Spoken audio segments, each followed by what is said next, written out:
Okay. Okay. I was going to restart and do a hopefully not too long demo of rule bender, and just give you a flavor basically for the rule-based modeling, and show you a little bit about the syntax of the language and the general approach to constructing a model. We'll do a demo in the lab afterwards that shows how we take the model that I'll show here and actually import that into MCell, or at least run some MCell simulations of that model. That part of the demonstration is exploratory. So it's the first time that we've tried to show how we're trying to approach this problem in a public demonstration. So we'll see how that goes. But it points the direction that we're trying to go in here, which is generally to take models where we have a considerable amount of reaction network complexity and bring those into MCell and run simulations so that we can get an idea of the effects of the molecular complexity, and then on the one hand, and then the geometric complexity on top of that molecular complexity, and understand how the different phenomena affect each other. That's one way to say it. So what I've brought up here is the RuleBender website. So if you go to rulebender.org, it'll bring you up here. The internal address is just is at Pitt, but it's rulebender.org. If you want to, there's a lot of information here, information about the software, links to publications, downloads, and we just posted a new test release in the last couple of days, which I'll demo today. I'll use in the demo today. There's also a video tutorial that might be helpful to get you started with the workflow. But so just to show you the downloads page, I just went to here, and there's a new version. If you click here, it will take you to the Google Code site, and you basically pick the release that's appropriate to your operating system. We support Mac OS, OS X, Windows, and Linux, 64 and 32-bit versions. And then once you've downloaded the software, so it is a zip, you unzip it wherever you want, and you can go into the directory, and there'll be an executable called RuleBender, and you double-click on that to bring it up. And I guess I haven't. Yeah, I closed it.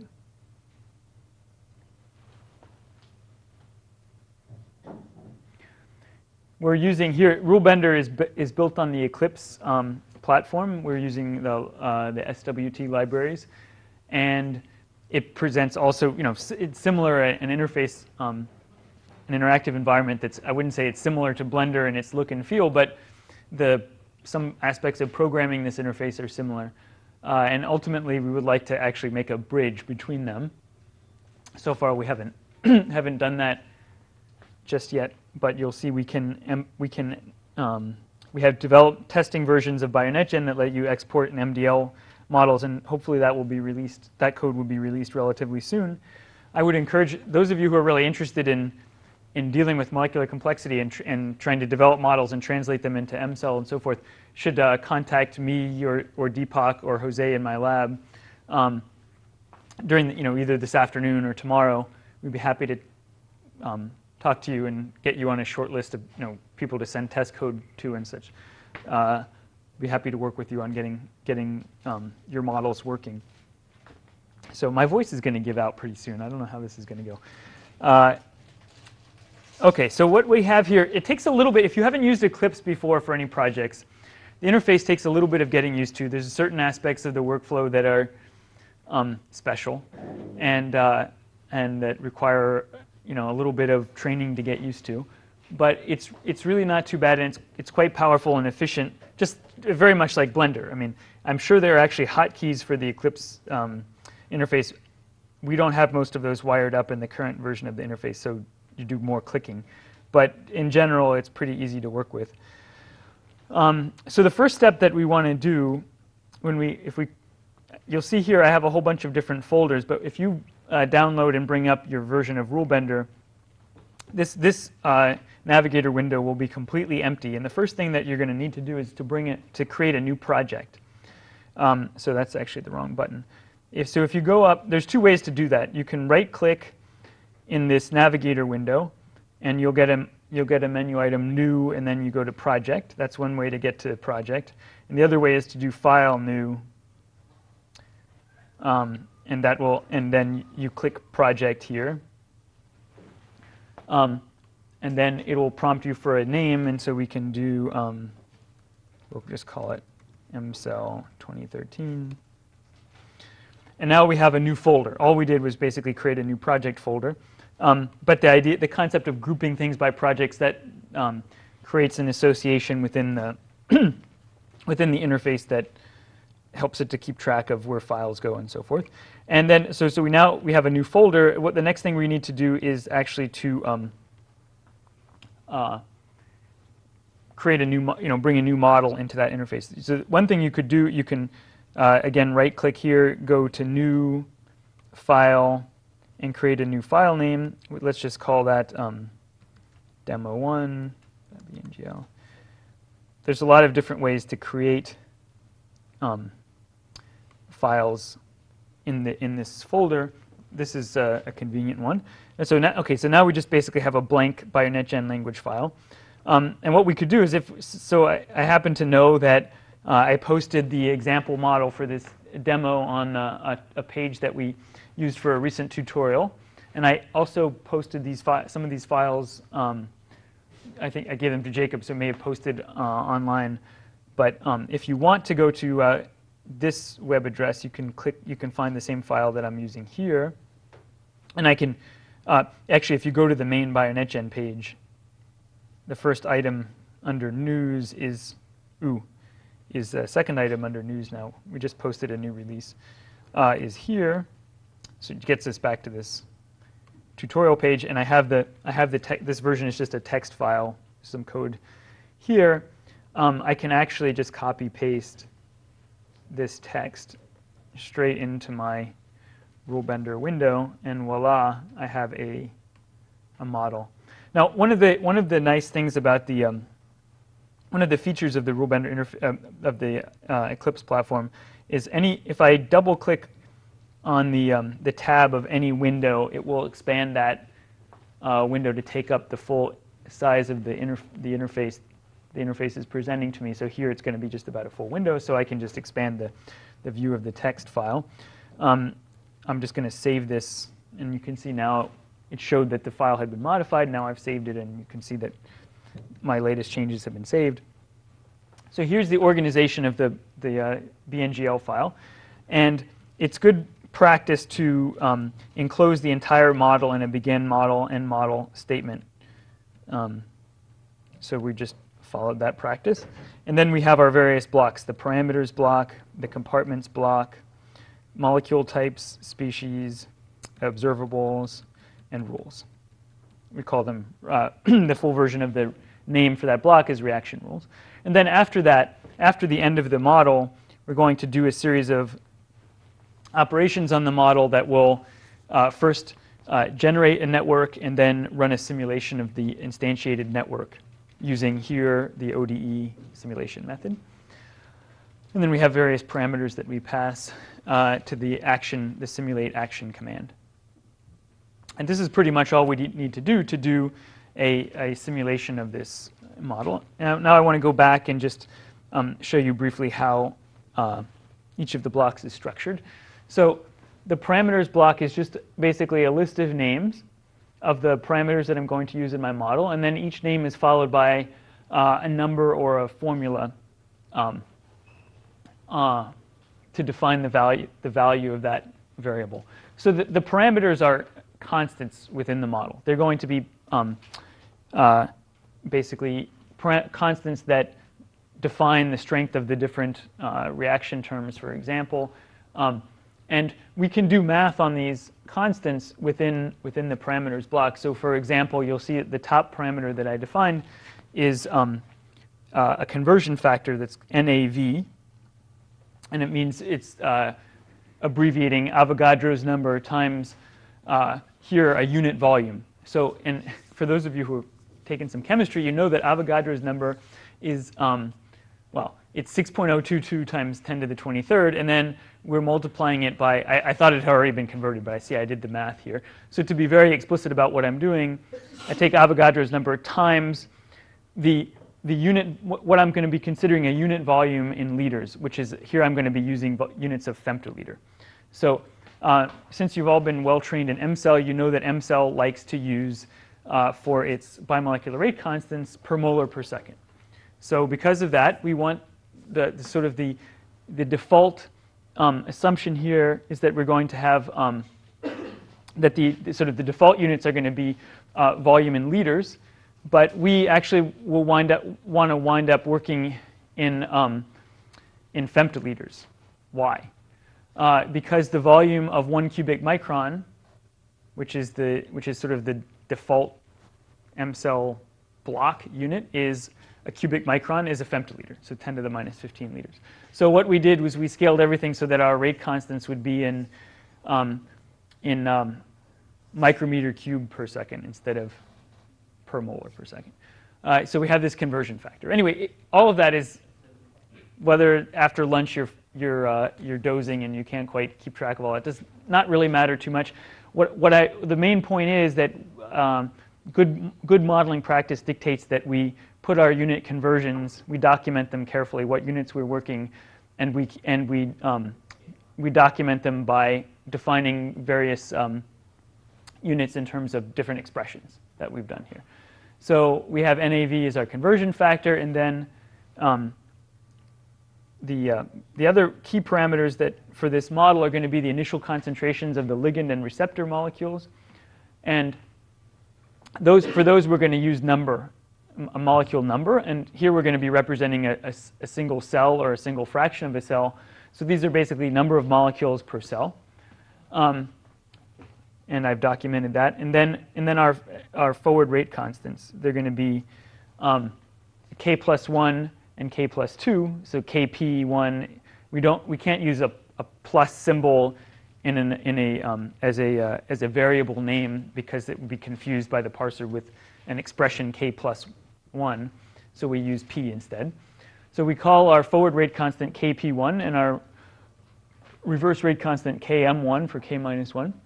And I've written the formula, the expression here, so that what's in parentheses is in per molar per second, so standard M-cell units. And then we're applying a conversion factor to convert it from molar per second to micron cubed per molecule per second. And we like to use molecule units within BioNetGen because that enables us to go back and forth between stochastic and differential equation versions of the same model easily without adding extra factors. So all of this gets horribly confusing, and that's why we like to make templates that try to document exactly what we did. And so here we have, if you remember my scheme, this K plus 1 was the ligand binding to the receptor, the free ligand molecule binding to the receptor. It has 2 sites. K plus 2 was the already bound ligand molecule binding to a second receptor. And what I've said here is that the affinity, that the forward rate constant for that is 100 times less than the forward rate constant for the free ligand. And it's important to keep in mind that we haven't taken into account what I call this reduction of dimensionality effect. So remember, the ligand molecule is diffusing around in the extracellular space. It binds to the receptor, and there's a rate constant that characterizes just the pure interaction between those sites. And then there's a second one that characterizes the interaction between the site of the ligand and the free receptor on the cell surface. And that's what these parameters correspond to. And we're saying that due to various factors that we don't know about, maybe there's some kind of steric constraints, this constant is less than this one. When we factor back in the fact that the actual reaction volume in which the ligand site and the receptor site are interacting with each other is greatly reduced, BioNetGen is going to do that for us automatically, and this constant is going to actually be modified and to take that reduction of volume effect into account. But that's all going to happen behind the scenes. So essentially these measure some kind of interaction strength, and they're expressed in standard bulk biochemical units of per molar per cell, or per molar per second. Okay. And I'm happy to go into this in more detail if people are interested, but I'll just say that this is one way to do things. It's a self-consistent way of doing things that allows us to run the translator on this model and to get an accurate representation of the BioNetGen model into MCell. And it took a long time to work it out and make it work just exactly right. What's left? So what's remaining here are the volumes of the different compartments that we've defined. And all of these volumes are going to be given in microns cubed. Okay. And they effectively represent a volume, a surface area for the compartment for the wall and the plasma membrane times some effective thickness. And you can see that the effective volume of the surfaces is much less than the volumes of the volumetric compartments. And there's a ratio of almost 40 between the extracellular volume and the cytoplasm. So the amount of space surrounding the cell is about 40 times bigger than the amount of space inside the cell for this particular model. This is going to have no effect on this particular model. We're not modeling any cytoplasmic reactions, but for an expanded network, we do have that. Okay. Then this is the compartmental specification we had before, and we see that we can reference parameters, and any formulas of any of these parameters that we've defined in the parameters block can be referenced here to define the compartmental volumes.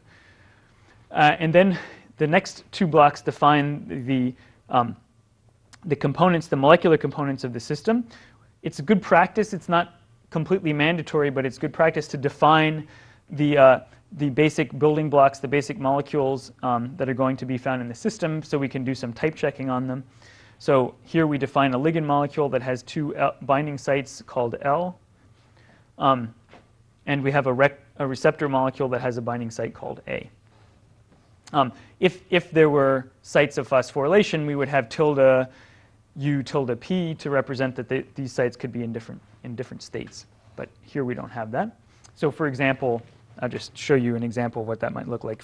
So if we, for example, wanted to have a phosphorylation site on REC that could become phosphorylated, we would add a component Y representing a tyrosine, for example, with possible states U and P.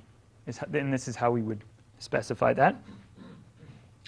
So I can take that through. I can put this in without having any effect on the model, really. So I redefined REC. So this is the seed species block. This specifies the instances, basically the instances of molecules which could be complex to other molecules or modified that are present at the beginning of my first simulation. So here we're going to start a simulation where we have a bunch of free ligand molecules in solution and a bunch of free receptor molecules at the plasma membrane, and that's what's shown here.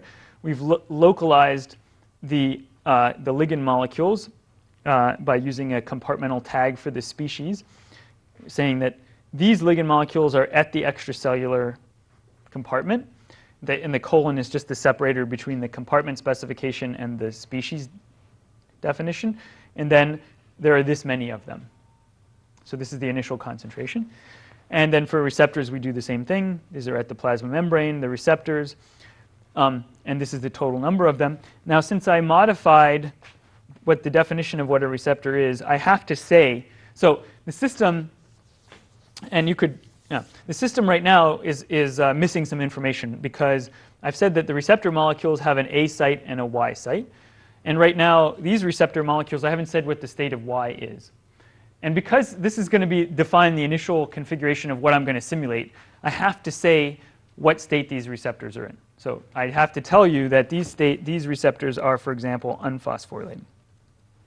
So this says that all my receptors now initially are unphosphorylated. You could, we could add another entry here and say that, for example, some are phosphorylated and some are not phosphorylated. And we could, for example, do this. Oops. This would be an initial condition where 95% of the receptors were unphosphorylated and 5% were phosphorylated, for example. Would be nice if BioNetGen could automatically generate these distributions for you, but if you wanted to make that happen, you'd have to write a script to generate this file as things stand at the moment. So for now, we'll just leave this like this. So we have our ligand and receptor molecules defined. That means that all of our initial ligand molecules are going to be unbound, and all of our initial receptors are going to be unbound and unphosphorylated. And that's going to be the starting point for the first simulation that I perform. I can perform multiple simulations in a row and look at either a partial time course or a full time course over all of those. So I could equilibrate, for example, if there are reactions that could happen. Maybe there's some constitutive phosphorylation reaction that can take place that will equilibrate between the phosphorylated and unphosphorylated forms before I, for example, add ligand molecule and stimulate the system, and I can set up the simulation to do that by using multiple simulate commands. Okay, so the next block that we need to define to get basically to get the aggregated output of the system is what we call observables. So observables typically measure some defined property of the species in the system by summing over the concentrations of all the species that possess that property. And there are two basic types of observables that we use in simple BioNetGen files, one called molecules and one called species. And the basic idea is the following. So the molecules observables will count every instance of this particular pattern, which is a specification of a part of a complex or a species, that occurs in the system. So if I have, as I defined here, I start with this number, rectote was what? I don't remember. Say 1,000 receptor molecules, then this pattern rec-free will count all instances of the free receptor site in these 1,000 receptor molecules, and it will return a value of 1,000. Okay. And if for example, a receptor had multiple copies of the component A, if this were instead an observable for the ligand and it said lig L, it would count, for every ligand molecule in the system, it would count 2 L's because there are 2 free sites. Okay, so this is the basic counter in BioNetGen. It counts every instance of this pattern that occurs in the system, and it sums up over the concentrations of the species in which that pattern occurs. So here is another example of an observable, and it introduces this concept of a wildcard, which I haven't talked about up until now. And it says that give me every instance where the receptor molecule contains an A component and this exclamation mark indicates the binding state of that component, and the plus means it must be bound. Okay, the plus is like a standard wildcard in a regular expression. It means one or more occurrences. So what this means, give me count the number of bound A sites of a receptor in the system, and so this will give me all the bound. And presumably the sum of these two observables should add up to the total number of A sites in the system. And then the last observable is slightly tricky, but the idea of a species observable is it counts up the total concentration of the species that match this pattern. So in this particular case, so what we're doing here is we're counting up the total number of dimers in the system. But this pattern rec.rec is symmetric. So for every receptor complex, for every complex that contains 2 copies of the receptor, there are going to be 2 ways to match that complex. And so if I just gave this as a molecules observable, it would add a factor of 2 to every match that it found for a dimer. And the value of this observable will be twice the concentration of dimers in the system. So we use the species tag to get rid of that factor of 2. And as I alluded to a little bit earlier in my presentation, symmetry is one of the more confusing aspects of rule-based systems, and it requires some mental gymnastics at times. But this should be relatively straightforward to understand at least what this means. Um,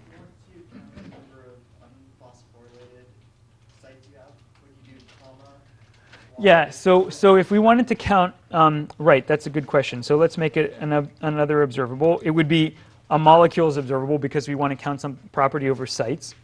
And we say rec u, and we could say, for example, this is a tricky one, so it's good to do this. This will demonstrate a couple of things. So the simplest way you might define it is as follows. Then give me the number of unphosphorylated tyrosine sites on the receptor. And this would give you all the Y sites that are in the U state as a member of a receptor, regardless of what is going on in the rest of the receptor complex. There's only one problem. Anytime you refer to a component site in a BioNetGen pattern, implicitly you're stating, if you don't give a binding state, you're implicitly saying that it's not bound. So this gives you all the copies of free A components. And we use that property. Here we got the complement of that, all the bound A components. But here we have the same meaning, that this Y site that's unphosphorylated is also unbound. So this would give me all the unbound, unphosphorylated Y sites in the system. Now it's possible that in this model we don't have any binding to this site, but if we did, then this would skip all of the Y sites that were unphosphorylated and bound. So if I want to make sure that doesn't happen, I insert this little bit of trickery here. It's just a regexp that basically says the binding state is unspecified. And then I'm fine. So there's a little bit of asymmetric treatment of component states, which are ignored. If I don't say the state of a component, it means I don't care what the state of the component is. If I don't say the binding state, then it means it's not bound. That's the only sort of tricky thing about binding states versus internal states. Everything else works as follows. Anything that I don't say is ignored. It means I don't care. So the overarching principle is don't write, don't care. So that if the receptor might have 23 other components, and I don't care about any of this. And this is a completely different stance than what you have in standard reaction network modeling, where basically you'll see if we get a chance to show you some of the models that we extract from biomodels database, they're full of contextual assumptions about what we care about and don't care about. So this receptor binds to this molecule if all the other binding sites of this receptor are unoccupied, or typical kinds of relationships. So here, the default assumption is we're only looking locally for understanding what's going on. OK, so hopefully now this is more or less clear what's going on in this block. I'll just comment this out for good measure. And you can see the comment symbol in the BioNetGen language is just hash. And when you put that symbol anywhere, everything after that on a line gets grayed out. OK, now we get to the meat where we're actually defining what interacts with what. And here are the two rules that, they're two reversible rules that define the interactions between the ligand and the receptor. The first one is the binding of the free ligand molecule. So here we have the receptor with the free, it's disconcerting how much jitter there is on the, it's like, what are people doing upstairs? I don't know. Sorry? No. I don't know if you guys can see it, but when you're close to it, it's just like, yeah. OK, so here we have our simple ligand receptor binding, where the receptor has the free A site. Here we don't care about the phosphorylation status. The ligand is required to have 2 free binding sites for this reaction to take place. So only the ligand molecules that aren't bound to anything are going to bind to the receptor with this in this rule. And then on the right-hand side, so we have a bidirectional arrow that indicates that the rule is going to apply in both the forward and the reverse direction. This is sort of a shorthand. If we write unidirectional rules, we would have to copy this as the product here, and then the reactant, make that reactant into the product, and have another rate constant. But here we can just get away with the shorthand. So on the right-hand side, we see that we make a bond between this A component of the receptor and one of the L components of the ligand, and one of them remains unbound. So one L site here is context for this reaction, and one L site is part of the reaction center that involves the binding of A and L to each other. And this bond notation, which I haven't explained up until now, so maybe if you're confused, I'm going to explain it now. Haven't explained it before. The bond notation indicates, the number indicates a name, and the exclamation mark indicates the start of a bond, and the second appearance of that name after a bonding symbol indicates the end of the bond. So you can think of this like a link, like a hyperlink between this component and this component. So the link named 1 connects the A site of the REC molecule to the first L site of the ligand molecule. And that's it. That's how we specify a complex graphical object in a simple text string, is by using these hyperlinks. It's only permissible to have 2 instances of a bond link in a single complex. This dot operator indicates that these are both members of the same complex. But I should mention that you might think that you could write the reaction as follows. This is a common thing that people will do, where I just make, you might think that, okay, I'm making the receptor and ligand go into a complex, and I just bring them together, force them to glue together through this dot. But this is an undefined operation. This won't actually cause any action to occur in BioNetGen, because we haven't said how these guys are connected to each other, and we haven't, more importantly, we haven't actually performed any action on the components. We haven't actually created a bond or destroyed a bond or changed a component state. You can't simply change the grouping. So it's not, you have to explicitly bond things together in order to make this work. By the way, if I did something like this, these 2 roles are exactly the same. I changed the name of the bond, but the bond name is only a local property. This is just a way to refer to that edge to make it concrete, but the name is irrelevant. It has no effect.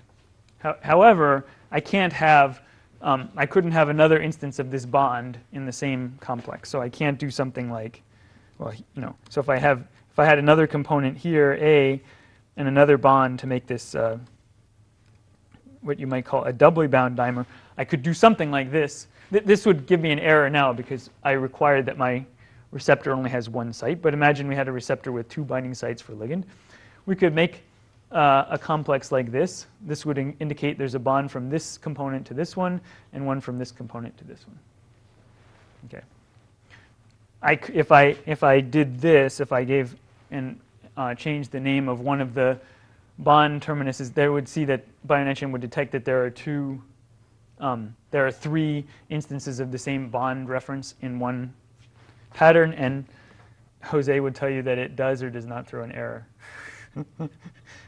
It should throw an error. Okay, let's get rid of all of this confusion, and we have now back to our simple rule. And then, so this was represented the case of the free ligand binding to the receptor. And now, in order to form a dimer complex where we have two receptors bound to the same ligand molecule, we have a separate reaction, because that reaction occurs when the ligand is already bound to a single receptor molecule, and that's indicated here. So here we have a free receptor just the same as in our first reaction, but here we have a ligand molecule that's already bound by one of its sites to something else. I haven't actually said what that something else is, but the wildcard indicates that there must be a bond there, just the same as we had up here. And in this case, the only thing that a ligand molecule can actually bind to is another receptor. So a more explicit way to write this rule, the reactant side of this rule, would be to do this, to put another copy of the receptor in.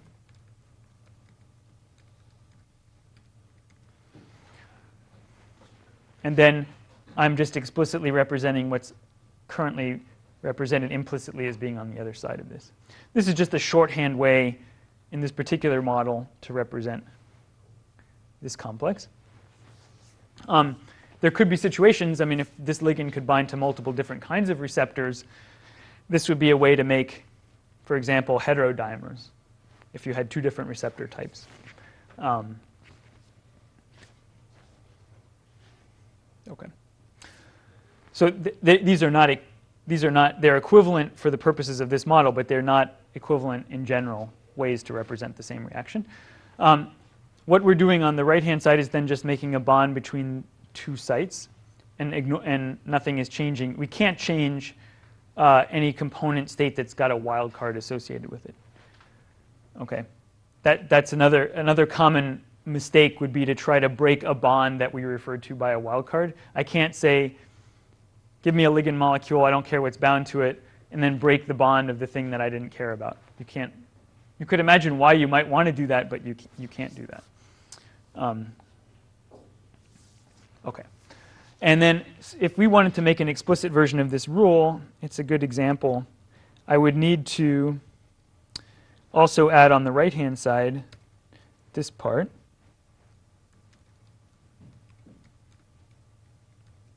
Oops. Like so. So here, this and this is all context for the reaction.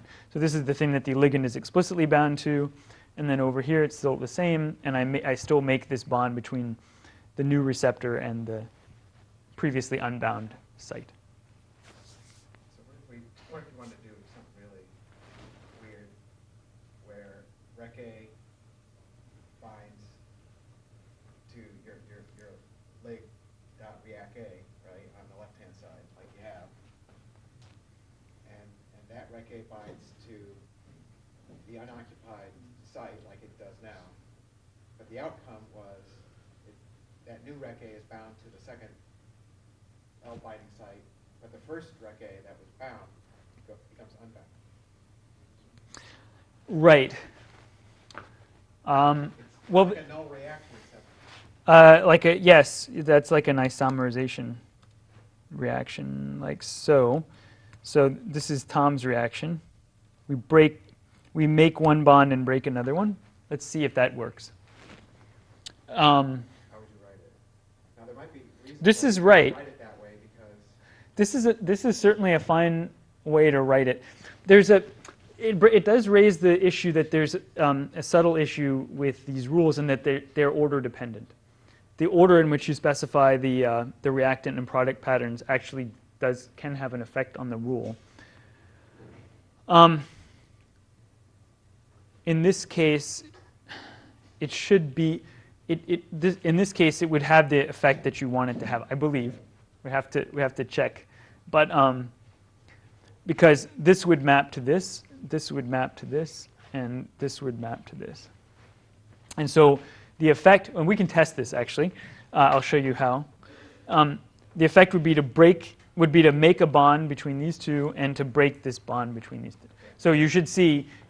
BioNetGen, if you look in the network file where BioNetGen stores the reaction network that it generates, actually not in the net, in the net file, it will show the actions that were performed by this rule, and it should show an add bond and delete bond if this was interpreted correctly. And if it were interpreted as a null reaction, it would actually throw you an error and say, I didn't do anything here. It should.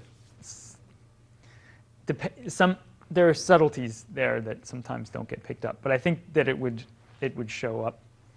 So and the reason I bring this up is because you said that any binding sites that you don't specify in a reaction don't care, right?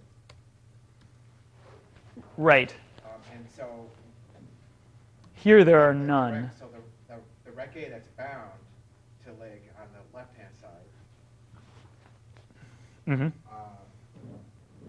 the one that we're unbinding, right, in my fictitious reaction, right? Yeah, in my reaction, the Rec A that's bound on the left-hand side we're only specifying what the A site state is. Could have other sites. Yeah, it could. Yeah. That are unspecified. Yeah. So in this model, actually, yeah, there would be non-trivial instances where. And I care. It's sort of it is pathological because there are cases where let's just say because there's the tag, there's a binary tag. This could be unphosphorylated or phosphorylated. So this could be unphosphorylated or phosphorylated. So in the case that they're both unphosphorylated, I care which one I unbind.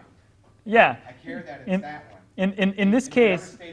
In this case, though, if they're both unphosphorylated, then you have an unphosphorylated receptor binding to a ligand receptor, producing a ligand bind to an unphosphorylated receptor and an unphosphorylated receptor. Like There's nothing. This changes nothing from a network perspective. Right. But if you ran a network-free simulation of it, you'd see things happening all the time because it would be making and breaking bonds. You'd have some objects would be binding and some objects would be unbinding. But you wouldn't see any signature of that in the time course at all. But if you now have, if this is unphosphorylated. But if you counted how many reactions occurred. Yeah, well, I mean. Then you would see them occur. But there would be no observable. You couldn't measure the consequences of that unless you could directly measure the reaction flux. Right. So and then for this one. But if one is unphosphorylated and one is phosphorylated, then you would bind an unphosphorylated one and release a phosphorylated one. That would show up as a change in the total amount of unphosphorylated and phosphorylated and so forth. So it's a nice test. Yeah. Just wanted to make sure I was interpreting this. You got it. Okay. So well, I'll comment that out for the time being. And I just want to mention one thing that I have used. So here my syntax is I have reactant patterns, product patterns, constants, and here what I prepended here with the name and a colon is just the name for this reaction. So the name is where is that used? This is basically just a form of comment, but there are maybe some places and in visualizations that we don't currently use, we sometimes refer to these reactant names, these rule names. Is there a place where we actually use the rule names? I don't think it's referenced anywhere. But for the future. So there is a flux. Yeah, I actually don't think there's a. That's how we use the rule name in order to count fluxes, right? Right, and we just don't. You'll see we use this in the generated network. We tag the reactions that are generated by a particular rule with the rule name, but we don't actually use this for most of the things that a user would be aware of at this point.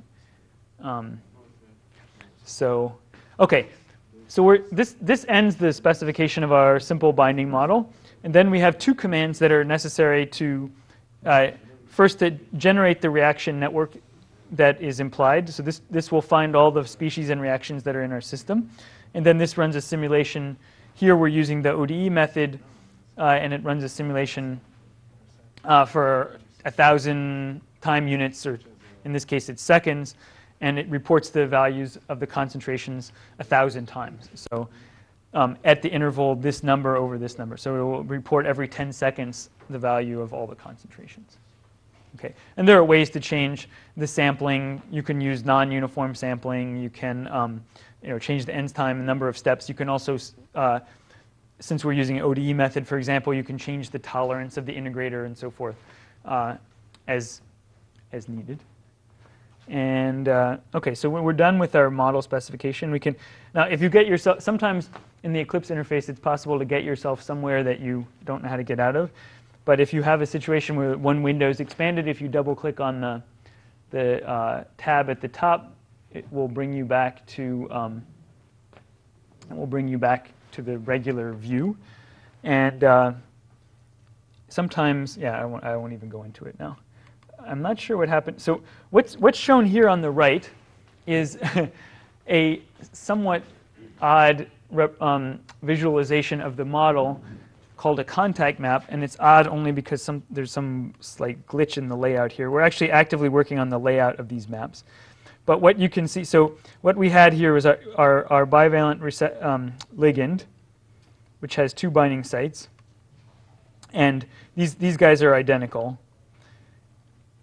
They bind to the receptor molecule, and that bond is indicated here. And then the receptor molecule has this phosphorylation site. There are different options we can display in this view. We can see, for example, when we go to, if I right-click on the interface, I get options that pop up. They show, they can hide or show the states of the components in the molecules. If I right-click on one of the bonds, it will show me the rules that can generate that particular bond. If I click on one of these, it will highlight. Will highlight the basically the reaction center and the context. Unfortunately, here this is a glitch. It's showing. The blue is showing both the reaction center and the context, but this is a bug. This should be red and this should be blue, and I'm not sure why. This is a test version of the interface, so I'm not sure why that's broken. But I could, if I'm curious, click on it one more time and see. That was the first one. No, still the same. So this isn't perfect, but what's nice about these maps is they show a nice visualization of all the molecules and components and how they're connected to each other. And you'll see these models can get very large and complex, and it's really nice sometimes to have an overview picture. And we found it's particularly helpful when you're talking to people, experimental colleagues, collaborators, to be able to show them a picture of what the model contains, the basic interactions, and then they'll tell you, what things you've left out or what things that they don't think are actually that important, and so on. Okay, and then the next thing that we want to do with this model is just to be able to run a simulation of it. So this is the simulation tab. The symbol is play, is one way to remember that. And for reasons that are a little bit cloudy, sometimes this file window will show up blank. You can't type anything in here. What you need to do if you want to run a simulation of a particular model is to select that model in the interface. And as soon as you select just by clicking once on the model, the model file, it will automatically populate that here. And now there are 2 options for simulations that you can do. You can run a single simulation, and it will use the actions that you've defined in your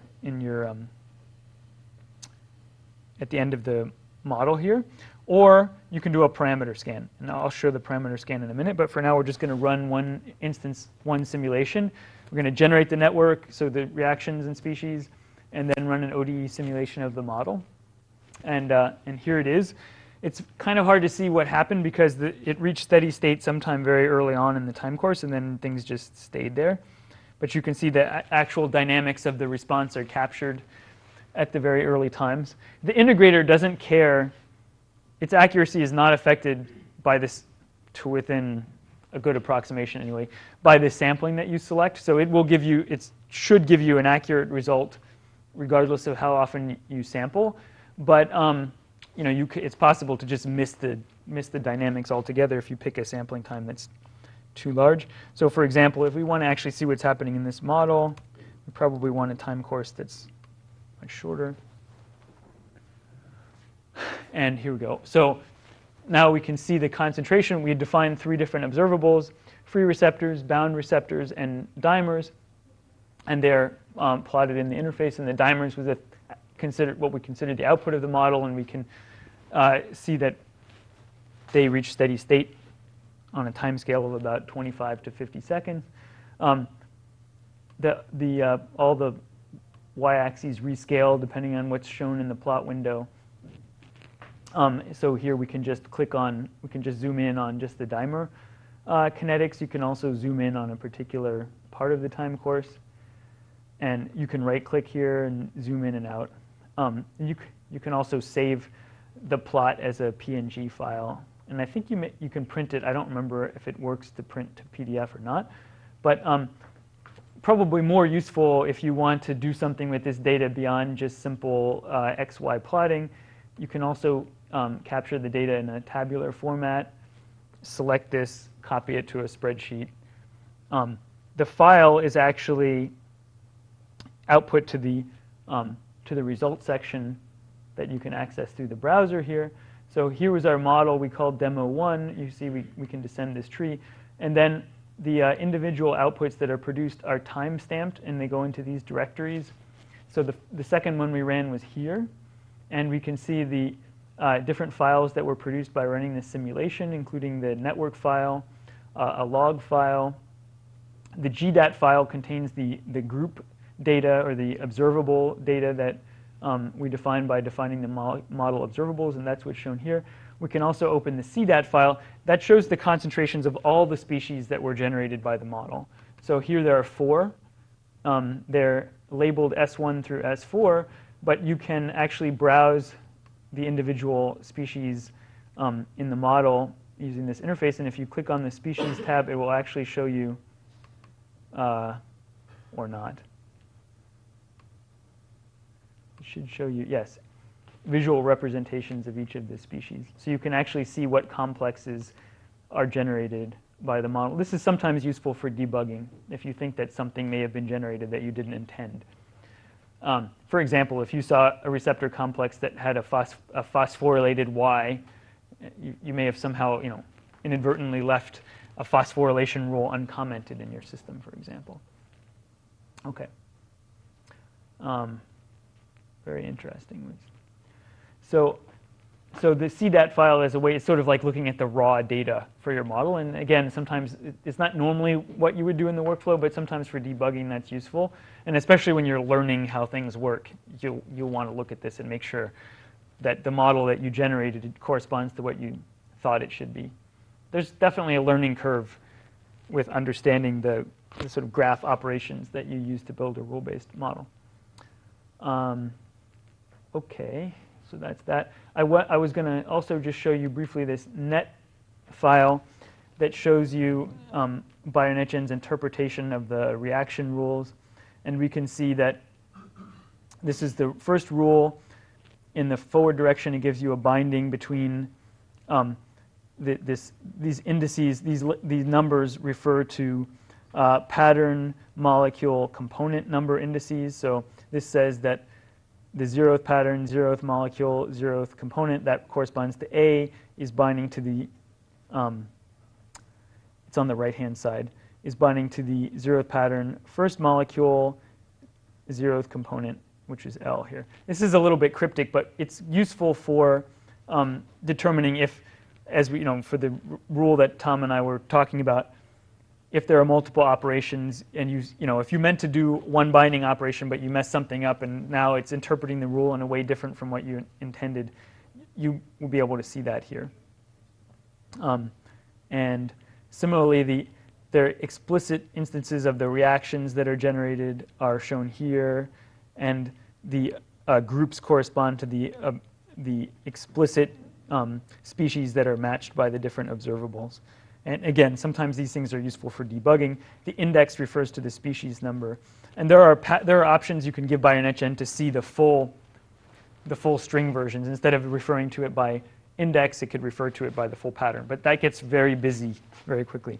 So just to show you basically what this means, this says that species 1 plus species 2 goes to species 3 with this rate constant expression. And then to understand what that fully means, that you have to go back up to the species block here. One is free receptor going to form the ligand receptor complex. So it's the sort of thing that you would, again, use primarily for debugging purposes. So that's the net file.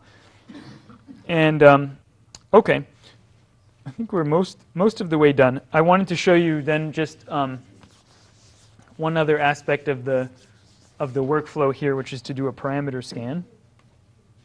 And so if we go back to our simulation and instead we pick parameter scan as the option, then we fill in this little form to run a parameter scan, and we can scan the total number of ligand molecules. as input. And then we need to pick a range. So I'll pick a range of, say, 1 to 6 times 10 to the 5th. Let's pick a reasonable number of scan points. And you can see, since I'm scanning over 5 decades, why did I pick 6 times 10 to the 5th? I just meant it. I want to use log scale. So this will space them, will give me evenly spaced points in log space. So I'll be able to scan many orders of magnitude in one plot nicely. And then the only trick for a parameter scan, if I'm here, I want to look at the steady state binding. So I need to make sure that I pick a simulation time that's long enough so that I'm guaranteed to be at steady state. And if I want to be absolutely sure that's the case, I should run trial simulations at least at the endpoints of my range, but maybe over a variety of points in between, just to make sure that that's long enough for steady state. Here, I'm just going to go 1 million to a million seconds, just to show you that I can. And I'll pick 2 sampling points. I can set it as small as 1, actually. And to show you that the integrator just doesn't care what I pick for this. And then I can, of course, it'll break, now that I've said that. And I run my simulation, and then here is the steady state concentration of the different observables I've defined as a function of the input ligand concentration over 5 decades. Since by default, and it shouldn't because I told it I wanted log scale, but by default, it still picks linear scaling. But I can change both x and y axis scaling to be logarithmic. Here, I'm just going to pick x. And then I see that I've got log scaling on the x-axis, and I can see an interesting behavior here, which I'll blow up, which is that the dimer concentration as a function of the amount of ligand actually doesn't go up monotonically, but there's an optimum value of the ligand concentration, and then it starts to fall again. And so that was what we started with. We had a model. We said, well, if we add ligand, we should be making more complexes. But actually, a peculiarity of this model is that if I saturate the receptors, if I put a bunch of ligand in, and in order to form dimers, I have to have a ligand cross-bridging 2 dimers, right, cross-linking them. If I bind a bunch of ligand molecules to the receptor sites, these guys can't bind to another receptor that already has a ligand bound. If I make enough of these complexes, I kind of shut down cross-linking. And that's called, that goes by a number of, that effect goes by a number of different names. One of them is high-dose inhibition, the precipitin effect. If you guys are immunologists, it was rediscovered as a scaffold effect back at the beginning of the decade. Andrei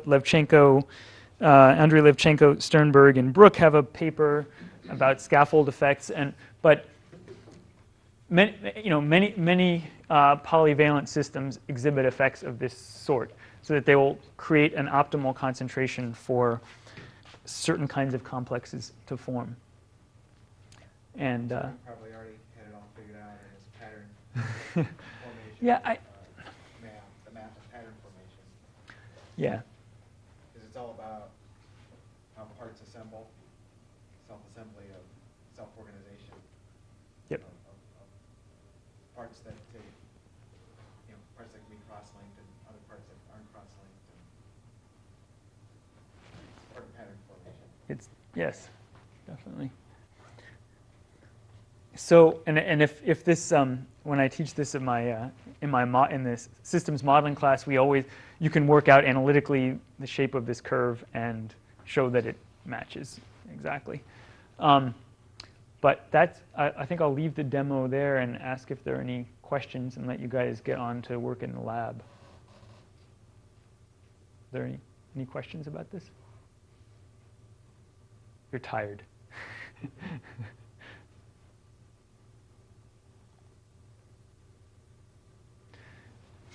Okay.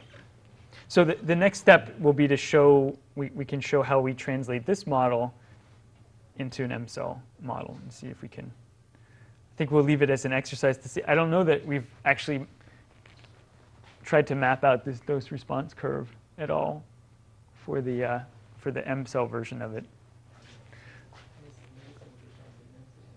Yeah, it would be hard to, it would take a while to make that curve. Yeah, it would take a while to make that curve. But that, I mean, so it does highlight one very nice aspect of the differential equations here, that the scaling, you know, we scanned over 6 orders of magnitude, and we really didn't have to worry. We have basically a scale-free method for solving those equations. When you go to a particle-based simulation, whether that would be stochastic simulation in BioNetGen, or you know, or using network-free or MCell, you're going to hit, you know, to scan over that range sometimes will take more effort, more thought, more careful thought. For one thing, you know, if you had you know, if you wanted to go up another decade and have 1 million particles, well, I mean, MCell can still handle 1 million, but it's starting to strain. You get to 10 to the 7, it's going to really be unhappy about that, I think. The important thing, maybe at some scale, the important thing isn't the total number of particles. It's really the concentration. Make the box smaller. Yeah. You've got fewer total number of particles, but the concentration is going right. So you could scan the concentration down to low numbers, but you want to. Yeah. So you have to just think about it a little bit in terms of how you do this scan. No, I wouldn't say that you know, it's by no means impossible. But it's definitely, you have to definitely think more carefully about it. The ODEs are very nice in that they have very nice scaling properties, because we have really robust methods for solving them. But they have, but we can blow them up too. Right. You could also end up in a point parameter space that's non-physical. Absolutely. Yes, you can. Yeah. Probably here 10 to the 5th ligands is not non-physical, but it's getting pretty close. It might be pretty close. Yeah. So, okay.